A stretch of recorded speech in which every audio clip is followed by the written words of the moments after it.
Hoje eu queria meditar com vocês nesse tema aí, a transcendência e a imanência de Deus, o Deus de longe e o Deus de perto. E eu queria que por alguns segundos você pensasse, quem é Deus? A gente acabou de cantar aqui, mas para você pessoalmente, aí no seu coração, quem é Deus? Quem Deus é? Quem é Deus? Nas suas experiências de vida, no seu dia a dia, na sua história? Quais as definições? A que conclusão você tem chegado sobre quem é Deus? É tão falado, né, Deus? Mas quem é Deus? W. Tozer, ele estava certo quando disse que aquilo que nós acreditamos sobre Deus é a coisa mais importante sobre nós mesmos. Aquilo que você acredita sobre quem Deus é a coisa mais importante sobre você mesmo. Sobre você mesmo. Porque aquilo que nós pensamos sobre Deus é que vai influenciar a forma como você pensa, como você age, como você sente. Aquilo que você pensa sobre Deus faz toda a diferença no seu modo de viver. Vai influenciar como você vive e como você morre. Aquilo que nós acreditamos sobre Deus faz toda a diferença. Nós vamos meditar um pouquinho hoje, né, em Jó. E Jó é interessante, porque embora ele viveu aproximadamente 2000 anos antes de Cristo, Jó tem muito a nos ensinar sobre quem é Deus. Tem muito a nos dizer sobre quem é Deus. Eu sei que algumas pessoas, ou várias pessoas, olham para o livro de Jó e pensam que o tema principal do livro de Jó é o sofrimento. Tem até algumas, o sofrimento de Jó, né? Sofrendo igual Jó. Mas o tema principal do livro de Jó não é o sofrimento, não é mesmo. O tema principal, o que está em destaque no livro de Jó, é uma pergunta. Se Deus é digno de ser adorado por quem Ele é, e não pelo que Ele faz. Esse é o tema principal. E é esta resposta que Jó dá. Se Deus é digno de ser adorado por quem Ele é, e não pelo que Ele faz. Porque a descoberta de quem Deus é, o que Jó acreditava sobre Deus, fez toda a diferença na vida dele. E eu quero ler com vocês no livro de Jó, o capítulo 9. Está meio pulado alguns versículos, que ficaria muito extenso ler o capítulo inteiro. Então, a gente vai ler alguns versículos de Jó, capítulo 9. Você pode acompanhar no telão também. Então, Jó respondeu: bem sei que isso é verdade. Mas como pode o mortal ser justo diante de Deus? Ainda que quisesse discutir com ele, não conseguiria argumentar nem uma vez em 1000. Sua sabedoria é profunda, seu poder é imenso. Quem tentou resisti-lo e saiu ileso? Ele transporta montanhas sem que elas o saibam, e em sua ira as põe de cabeça para baixo. Sacode a terra e a tira do lugar e faz suas colunas tremerem. Quando passa por mim, não posso vê-lo. Se passa junto de mim, não o percebo. Se ele apanha algo, quem pode pará-lo? Quem pode dizer-lhe, o que fazes? Como então poderei eu discutir com ele? Como achar palavras para com ele argumentar? Mesmo que eu o chamasse e ele me respondesse, não creio que me daria ouvidos. Ele me esmagaria como uma tempestade e sem motivo multiplicaria minhas feridas. Não me permitiria recuperar o fôlego, mas me engolfaria em agruras. Se é questão de força, ele é poderoso. Se é questão de justiça, quem o intimará? Quando um flagelo causa morte repentina, ele zomba do desespero dos inocentes. Meus dias correm mais velozes que um atleta. Eles voam sem um vislumbre de alegria. Ele não é homem como eu, para que eu lhe responda e nos enfrentemos em juízo. Se tão somente houvesse alguém para servir de árbitro entre nós, para impor as mãos sobre nós dois, alguém que afastasse de mim a vara de Deus, para que o seu terror não mais me assustasse. Então eu falaria sem medo, mas não é esse o caso. Jó, ele está dando aqui uma descrição, né, inicial, lógico que tem todo o livro, 42 capítulos, a respeito de quem Deus é. E se nós pudéssemos, né, folhear aqui todo o livro de Jó, nós íamos perceber que os seus 3 amigos, que acabaram causando muito mais sofrimento a Jó, em vez de ajudá-lo a aumentar o seu sofrimento, que esses 3 amigos, se você for lendo o livro, eles tinham uma visão diferente de Jó, a respeito de quem Deus é.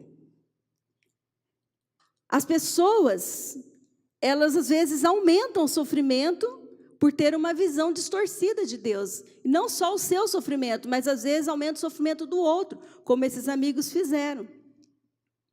Enquanto Jó, vocês perceberam aqui, ele destaca, né, com veemência a transcendência de Deus, esse Deus acima, esse Deus poderoso. Se você ver o que os outros amigos vão dizer, você vai ver que eles tinham um Deus totalmente diferente, que era um Deus de causa e efeito, como muitas pessoas hoje em dia têm, um Deus de causa e efeito apenas. Então, baseado nisso, vamos ver quem é Deus. Quem Deus é? Como já colocamos ali no título, né? Deus é transcendente. Vamos falar juntos essa palavra? Deus é transcendente. A Bíblia, ela alivia um pouco esse termo um pouco diferente, né? A Bíblia, ela traz a transcendência como o Deus de longe, o Deus que está no alto, o Deus que está, que é diferente, né? Os teólogos dizem que, né, dentro do conceito teólogo, que Deus é transcendente da sua criação, no sentido que Ele está acima dela e não é limitado por ela.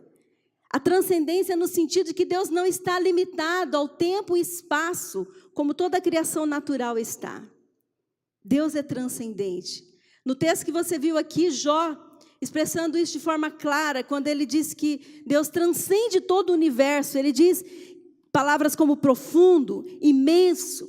Esse Deus abala as estruturas, ele até usa assim, vira as montanhas de cabeça para baixo, ele sacode a terra, tirando-a do lugar. Jó parece nos mostrar aqui que o universo não passa de um cisco, diante de um Deus tão transcendente. O profeta Jeremias também diz no capítulo 23, sou eu apenas um Deus de perto, pergunta o Senhor, e não também um Deus de longe? Poderá alguém esconder-se sem que eu o veja? Pergunta o Senhor. Não sou eu aquele que enche os céus e a terra? Que está acima. E muitos outros textos da Bíblia vão enfatizar essa transcendência de Deus. Isso nos mostra, irmãos, que independente do quanto você já tem estudado a Bíblia, o quanto nós temos nos aplicado, o nosso conhecimento de Deus é sempre parcial. Talvez não falso, mas parcial. Porque quanto mais nós estudamos, quanto mais nós pesquisamos pessoas que estudaram também, nós vamos entender que existem muito mais coisas sobre Deus a ser conhecido do que as que já conhecemos. Por isso que a Bíblia diz que nós precisamos da eternidade para desfrutar Deus, amém? Por isso Ele nos dá uma vida eterna. Isso acontece porque quando a gente começa a mergulhar em Deus, a conhecer Deus, nós vamos ver que Ele é tremendamente grandioso e inesgotável. Nós vamos perceber que é apenas um vislumbre dessa amplitude de Deus. John Wesley estava certo quando ele disse, dê-me um verme que pode compreender um homem, e eu te darei um homem que pode compreender Deus. Ele está muito acima, Ele é transcendente. O mundo pagão sempre se sentiu desafiado, assombrado, querendo entender essa complexidade de Deus. O filósofo Platão, ele disse que se Deus pudesse ser encontrado, seria impossível expressá-lo de forma compreensível. Se Ele pudesse ser encontrado, seria impossível expressá-lo de forma compreensível. Aristóteles disse que falou de Deus como a causa suprema sobre a qual todos os homens sonham, mas que nenhum pode conhecer. Os filósofos estavam certos em uma coisa: sem uma revelação, é impossível conhecer a Deus. Sem uma revelação, é impossível conhecer a Deus. A transcendência de Deus, saber quem Deus é, como Jó relatou aqui, e em muitas outras partes do livro de Jó, deve causar dentro do coração do ser humano temor, um sentimento de honra, de respeito, de obediência. O autor aos Hebreus disse: terrível coisa é cair nas mãos do Deus vivo. Terrível coisa. Apóstolo Paulo aos Gálatas, capítulo 6, disse: de Deus não se zomba. Ele é transcendente, Ele é todo-poderoso, Ele é soberano. O próprio Jesus, no Evangelho de Lucas, capítulo 12, diz: mas eu lhes mostrarei a quem vocês devem temer. Temam aquele que depois de matar o corpo, tem poder para lançar no inferno. Sim, eu lhes digo, a esse vocês devem temer. Como eu li dias desses, alguém dizendo: só existe um Deus, e eu não sou Ele. Eu não sou Ele. Jó sabia claramente diante de quem ele estava. No verso 14 ele diz: como eu vou discutir com Ele? No verso 17 ele diz: Ele me esmagaria. No verso 32 ele conclui essa percepção da diferença: Ele não é homem como eu. Ou seja, Deus me transcende. Não há como alcançá-lo, é longe demais, é grandioso demais. Só existe um Deus e eu não sou Ele. Jó está dizendo: Ele não é homem como eu. Isso posto, irmãos, um grande problema que nós enfrentamos hoje é que o Deus das pessoas é pequeno demais. Tem até um livro que fala, né? Seu Deus é pequeno demais. E isso que nós estamos vendo na palavra de Deus mostra que Ele não tem nada de pequeno. Para muitas pessoas, Deus é pequeno demais, mas o nosso Deus é transcendente. O problema de muitas pessoas que nós deparamos todos os dias, olha para o seu dia a dia, olha para as coisas que estão acontecendo ao seu redor, olha para os pensamentos que passam na cabeça das pessoas, às vezes até na nossa cabeça, que mostram como o nosso Deus é pequeno demais. Deus muitas vezes não é considerado em primeiro lugar, não é adorado, não é honrado, não é temido, não é obedecido. Em quantos ambientes, em quantos lares, Deus fica tão pequeno. Esse Deus transcendente que a Bíblia expõe claramente, não é visto dentro de muitos segmentos. Tudo é grande demais, tanto em relação aos problemas da vida, quanto ao que diz respeito às ambições do homem. Tudo se torna grande demais dentro de uma vida tão pequena do ser humano, que fica achatando Deus como se Deus fosse impotente. Mas a grande e irrefutável verdade é que o seu Deus não é pequeno demais. O seu Deus não é fraco. O seu Deus não é impotente, não é limitado. Não é pequeno. O seu Deus é transcendente, é todo poderoso. Amém, meus irmãos? Esse é o nosso Deus. A visão de um Deus assim deixou o apóstolo João, como fala no Apocalipse capítulo 1, quando o vi, caía aos seus pés como morto. Vocês já viram essa cena quando a gente vê algo que nos assusta, que é grandioso demais, que é incompreensível, dá aquele frio na nossa barriga, a perna treme, não é? Às vezes a gente se depara com algumas situações grandiosas demais para nós, que mexe com toda a nossa estrutura. E foi assim que o apóstolo João se sentiu diante de Deus. Não foi diferente com o profeta Isaías. Isaías 6 diz: então eu gritei, ai de mim, estou perdido, pois sou um homem de lábios impuros, meus olhos viram o Rei, o Senhor dos exércitos. Quando nós temos essa reação? Quando estamos diante desse Deus transcendente, soberano, todo-poderoso. Nós precisamos entender que penetrar os mistérios de Deus é a busca mais recompensadora da vida. É a coisa mais extraordinária. Observe aqui a descoberta da transcendência de Deus, ela não abate Jó. Vocês vão ver aqui que, pelo contrário, desafia, o impulsiona. saber quem Deus é, deixou Jó entender que não há outro caminho, não há outra saída. E aí ele se lança para conhecê-lo ainda mais, para buscá-lo ainda mais. Ele é obstinado, ele é teimoso, você vai lendo o livro, mas o negócio dele é com Deus. Não é com as circunstâncias, não é com o sofrimento, não é com quem está à sua volta, mas é com Deus. Alguém afirmou que Deus é um oceano e eu estou me afundando nele. Achei tão linda essa frase, né? Se afundar em Deus, mergulhar em Deus, conhecer mais de Deus. Jó entendeu que Deus é muito superior. E isso só acendeu dentro dele um desespero de conhecê-lo ainda mais, de estar diante dele, de apresentar a sua causa para ele. Porque ele sabia que se alguém poderia ter a resposta, esse alguém seria Deus. Quando Jesus estava com os seus discípulos, ministrando ali a multidão, vários discípulos, o discurso começou a ficar um pouco mais pesado e vários abandonaram Jesus. Jesus olhou para os 12, para os seus discípulos e disse: vocês também querem me deixar? Vocês também querem partir? E aí Simão Pedro, em João 6, diz: Senhor, para quem iremos? Só tu tens palavras de vida eterna. Eles já estavam diante do Eterno. Eles já estavam diante do Todo-Poderoso. Para onde mais eles iriam? Para onde mais você iria? Para onde mais eu iria? Quem Deus é? Deus é um Deus transcendente. Mas Deus também é um Deus imanente. Nosso segundo ponto aí. Deus é um Deus imanente.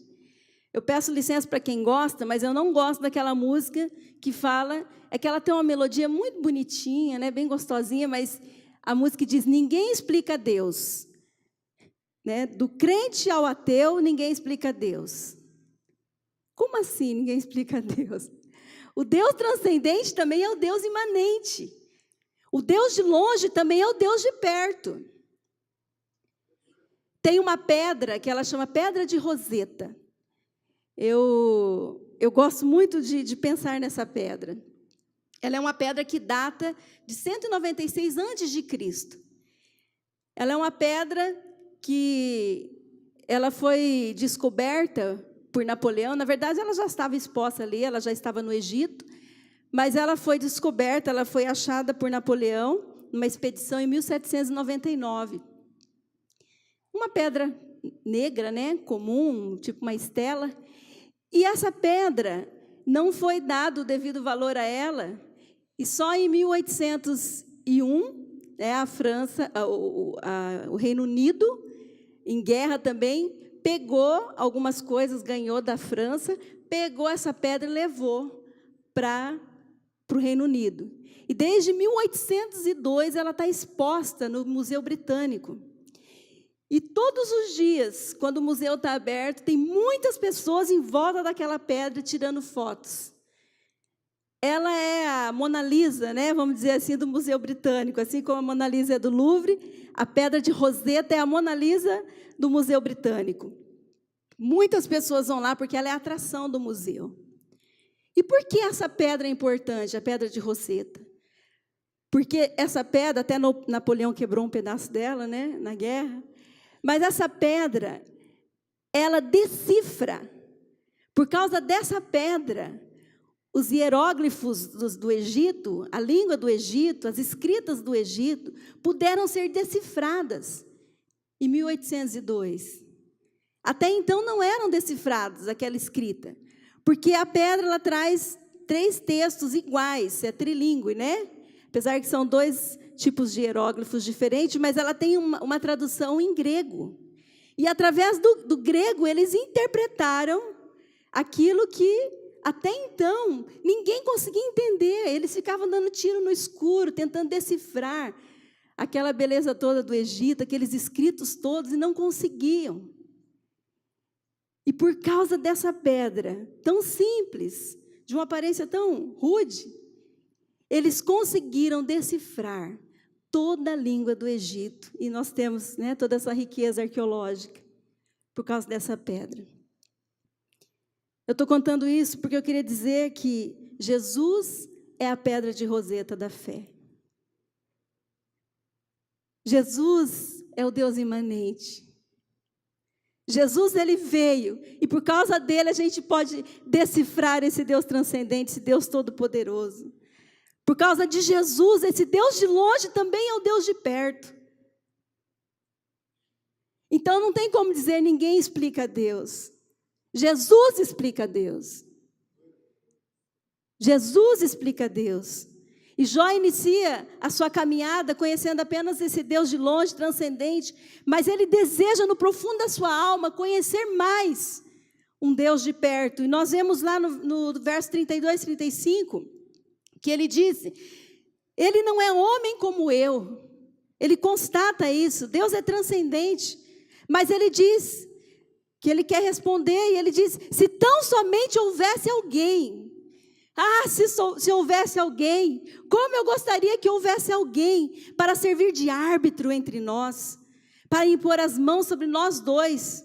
Olha a ousadia de Jó, querer se colocar de frente com Deus. Ele sabia quem Deus era, vocês viram o relato dele falando das capacidades que Deus tinha de fazer, mas isso não o impediu, isso não tirou o desejo no coração dele de estar diante desse Deus, e ele desejou que tivesse alguém, que fosse um intercessor, um intermediário, que afastasse a vara de Deus, o terror, então eu falaria sem medo.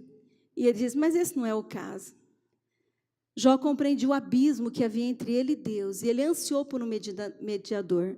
E mal sabia Jó, como diz lá em Timóteo, capítulo 2, que já estava escrito antes da criação do mundo, que Deus tinha providenciado um mediador, porquanto há um só Deus, um só mediador entre Deus e os homens. Quem é, irmãos? Cristo Jesus, homem. Porque não importa em que época seja, dentro do coração do homem, tem um anseio por Deus. Tem um anseio por Deus. E Jó ousou, 2000 anos antes de Cristo, dizer, capítulo 19, quem dera as minhas palavras fossem registradas. Olha, quem dera as minhas palavras fossem, e foram registradas. Quem dera fossem escritas num livro, e foram. Fossem talhadas a ferro, no chumbo, ou gravadas para sempre na rocha. Irmãos, vocês sabem, esse versículo que eu vou ler agora, em quantos lugares, pedra, pulseiras, tantos lugares estão escritos. Que frase é essa? Eu sei que o meu Redentor vive e que no fim se levantará sobre a terra. Domingo passado nós celebramos isso, a ressurreição de Cristo. 2000 anos antes de Cristo, esse anseio na alma de Jó estava profetizando aqui a vinda e a ressurreição de Cristo. E ele não para aí, ele tem um desejo maior. Ele não quer só que esse Redentor ressuscite, se levante, mas ele quer também, ele quer se levantar também, ele quer estar junto, ele quer ser parte disso, então ele continua. E depois que o meu corpo estiver destruído e sem carne, eu verei a Deus. Eu verei com os meus próprios olhos, eu mesmo, e não outro, eu, como anseia no meu peito o coração. Irmãos, nós precisamos mais desse anseio de Jó.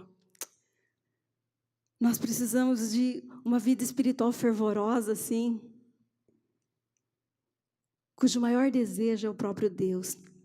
O Deus que transcende, ultrapassa as eras do mundo, santo e onipotente, que não pode ser alcançado. Agora em Cristo, Ele pode.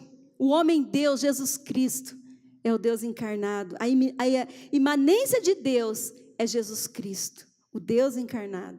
Conforme Filipenses 2 diz, o qual, subsistindo em forma de Deus, esvaziou-se a si mesmo, tornando-se semelhante aos homens. E achando na forma de homem, humilhou-se a si mesmo, sendo obediente até a morte, e morte de cruz. Sua imanência significa sua proximidade de nós, sua identificação comigo e com você. John Piper, ele disse que em Jesus, Deus veio a público. Deus se manifestou. Deus entrou no palco da história da humanidade, em Jesus Cristo. Então, nós não podemos dizer, ninguém explica Deus. Hebreus 1:3 diz, o Filho é o resplendor da glória de Deus. A expressão como? Mais ou menos? Não, exata do seu ser. Você quer saber quem Deus é? O que Deus sente por você? Você quer saber como Deus te vê? Olha para Jesus. Ele é a expressão exata de Deus. João 1,18 diz: ninguém jamais viu a Deus, mas o Deus unigênito que está junto do Pai o tornou conhecido. Deus pode ser conhecido no nosso dia a dia, nas nossas experiências, nas nossas dores.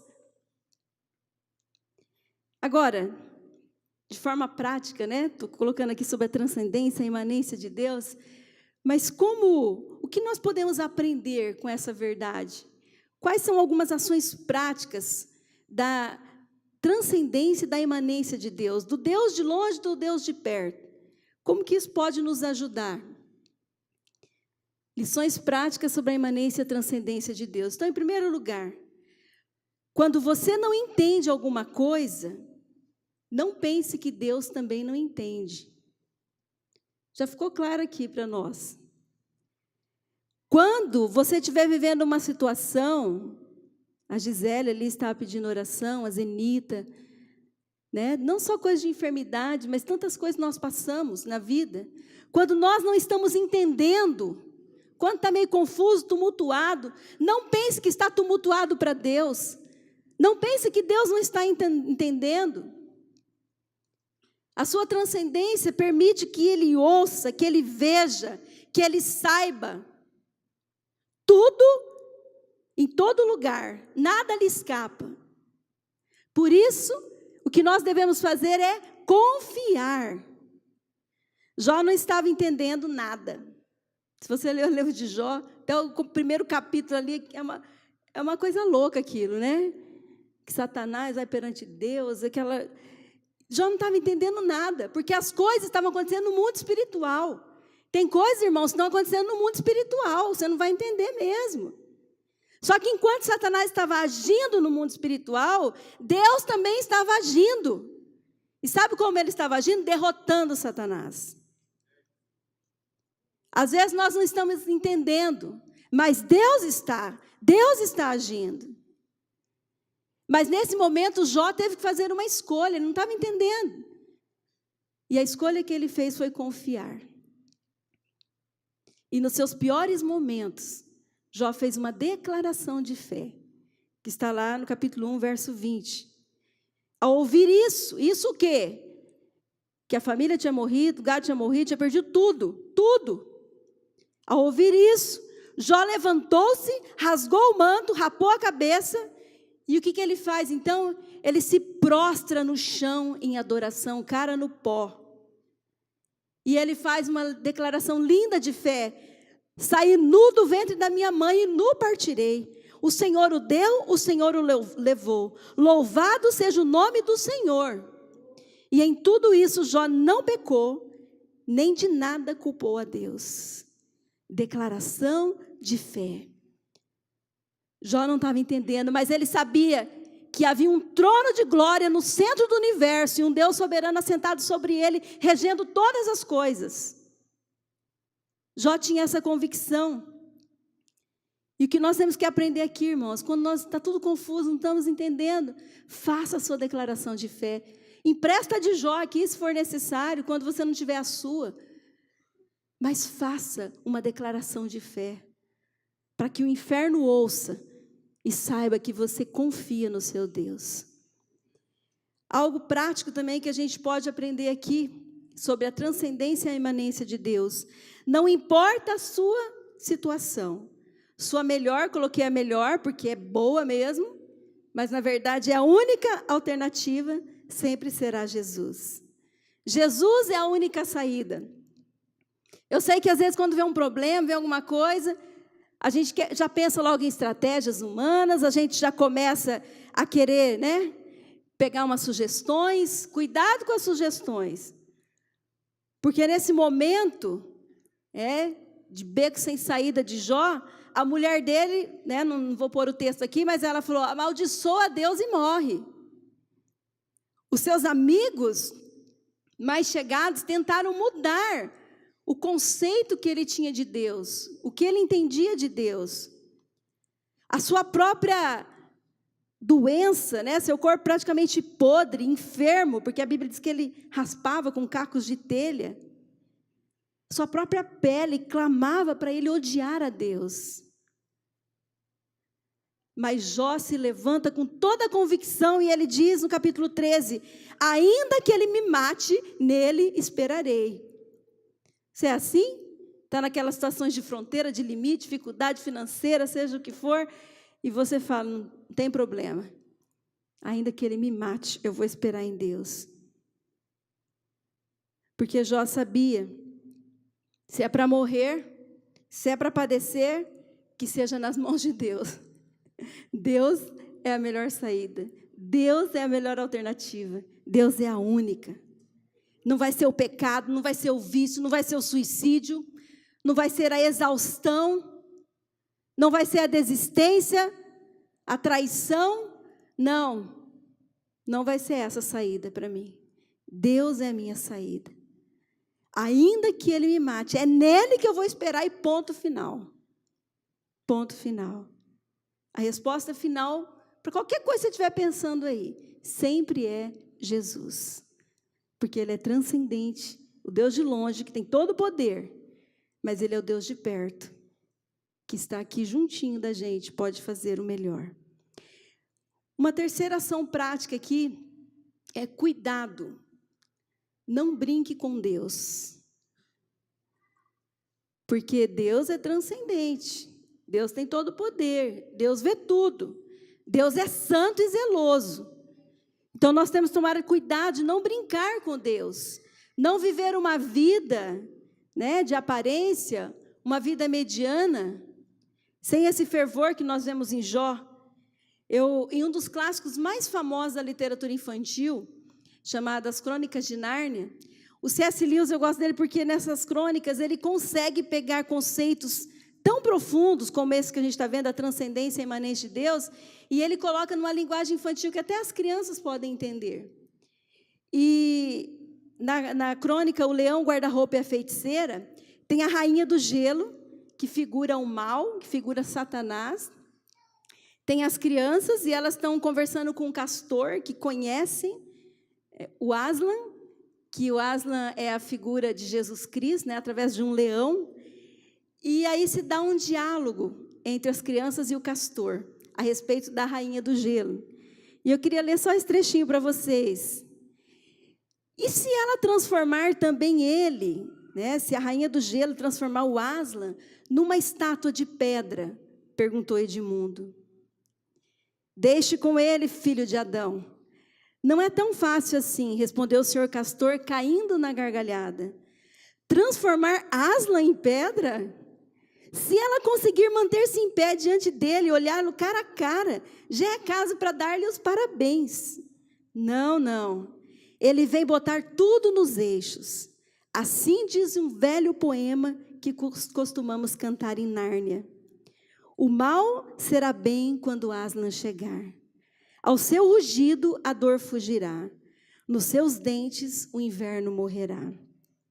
Quando vocês virem Aslan, hão de entender tudo. E chegaremos a vê-lo um dia? Pergunta Susana. Mas é claro, filha de Eva, foi para isso que eu trouxe vocês aqui, eu vou guiá-las até ele. Ah, e ele é de confiança? Perguntou Susana. Vou morrer de medo de ser apresentada a ele. Ah, isso vai, meu anjo, sem dúvida, disse a senhora Castor.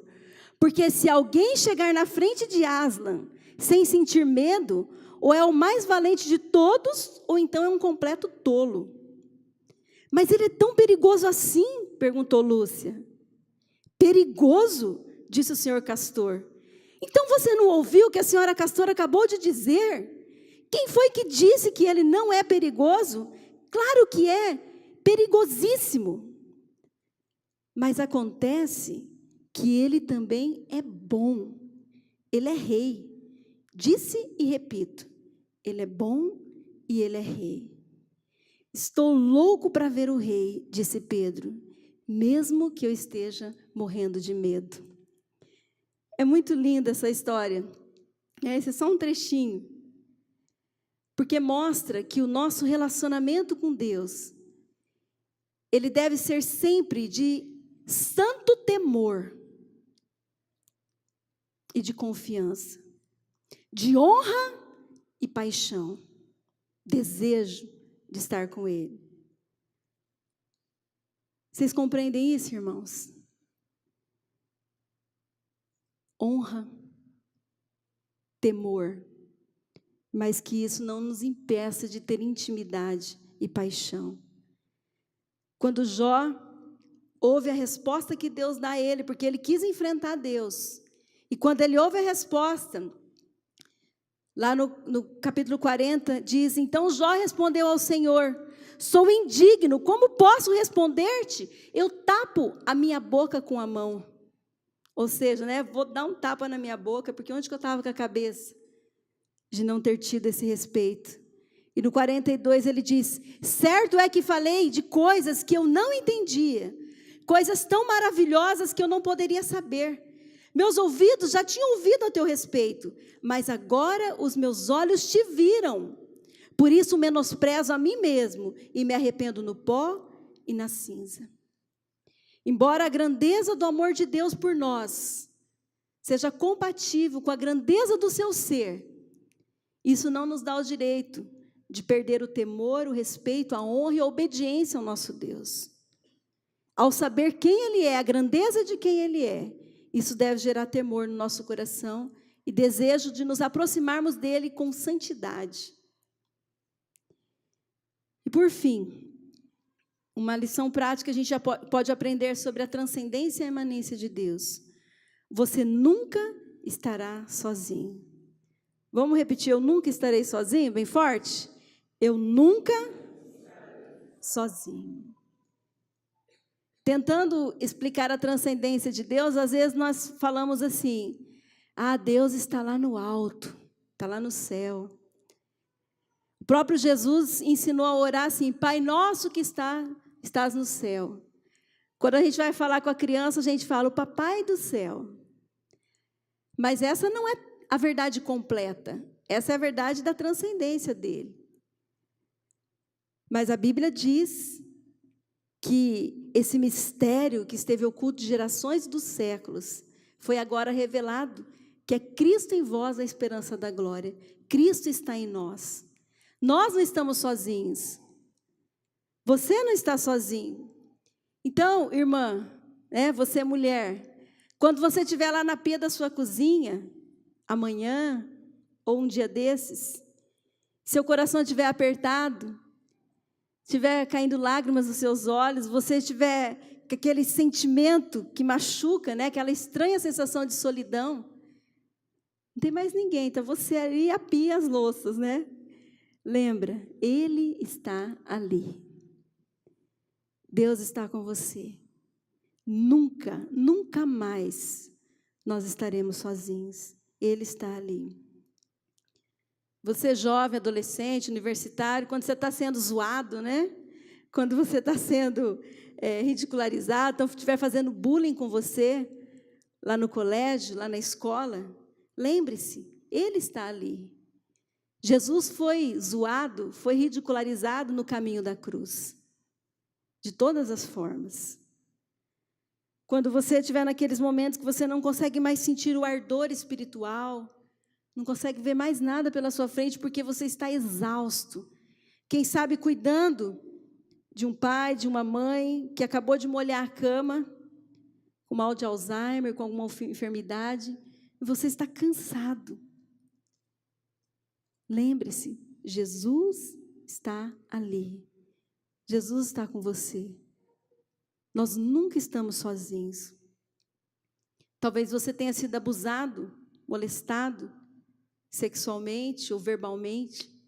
Lembre-se, as vestes de Jesus foram arrancadas quando ele foi ser pregado na cruz. Ele sabe o que você sente. Ele está ali. Quando você for humilhado por um cônjuge, por um patrão, colega de trabalho, quando você se sentir totalmente desamparado porque você dedicou tanto a uma pessoa e você foi humilhada, você foi destratada. Lembre-se, Jesus mesmo tendo todo o seu poder, Ele abriu mão disso, para sofrer tudo isso que nós passamos. Porque agora Ele pode dizer: eu sei onde dói, e eu sei o quanto dói. Ele está ali na sua dor. Ele está ali em qualquer coisa que você estiver passando. Nós nunca estamos sozinhos. Ele se sacrificou para que nós soubéssemos que Ele não é só o Deus de longe, transcendente, mas Ele é o Deus de perto. E uma de suas últimas promessas, ou sua última promessa, quando Ele ressuscitou, foi: eu estarei com você até a consumação dos séculos. Nós nunca estamos sozinhos. Quando nós buscamos a Deus, é apenas para descobrirmos que Ele já estava à nossa procura. Ele já nos encontrou. Saber quem Deus é muda completamente o rumo da nossa história, como mudou a história de Jó. Amém, irmãos?